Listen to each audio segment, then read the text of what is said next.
Consiste cette grande opération Debout Citoyens, vous la connaîtrez en détail, vous pourrez vous préparer à la suivre tout au long des mois qui vont suivre.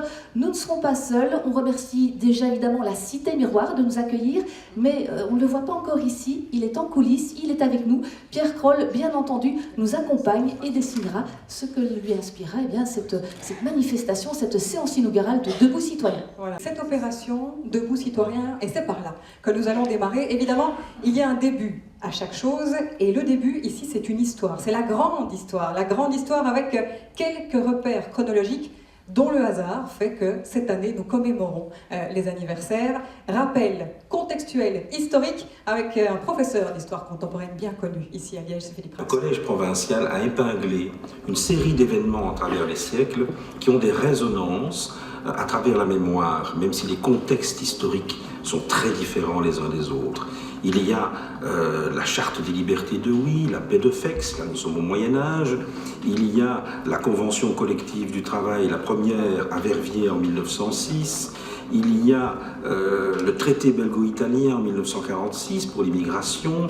Il y a la grève des femmes de l'AFN en 1966 et également le traité de Maastricht qui fête son 25e anniversaire. Sur la vitre des surprises, sur les lèvres attentives, bien au-dessus du silence, j'écris ton nom. Sur mes refuges détruits, sur mes phares écroulés, sur les murs de mon ennui, j'écris ton nom. Sur l'absence sans désir, sur la solitude nue, sur les marches de la mort, j'écris ton nom. Sur le risque disparu, sur la santé revenue, sur l'espoir sans souvenir, j'écris ton nom. Alors, Debout Citoyens, pourquoi et pour combien de temps? En fait, c'est un peu une histoire qui est dans nos gènes. En tout cas, plus récemment, manifestement inscrite dans la déclaration de politique provinciale de cette mandature. C'est un message adressé à chacun, individuellement et collectivement. Le fatalisme n'a pas de place parmi nous.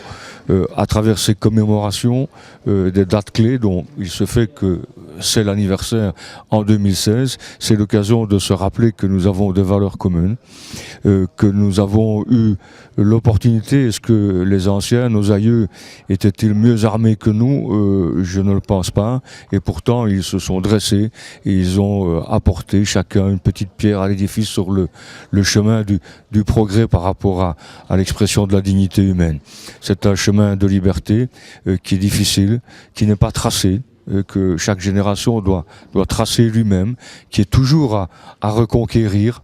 Mais donc c'est cela que nous voulons magnifier à travers une identité commune, que l'on soit issu d'une famille historiquement liégeoise depuis 1316, voire de 1066, pour parler et faire évocation à la Charte de Huy, ou que nous soyons d'une famille fraîchement immigrée. Ce sont des valeurs qu'on partage en terre liégeoise et donc nous devons véhiculer. Pour ça, il faut évidemment un devoir de pédagogie, et donc c'est évidemment important de parler, de rencontrer et de s'exprimer et de faire savoir qu'on ne baisse pas les bras.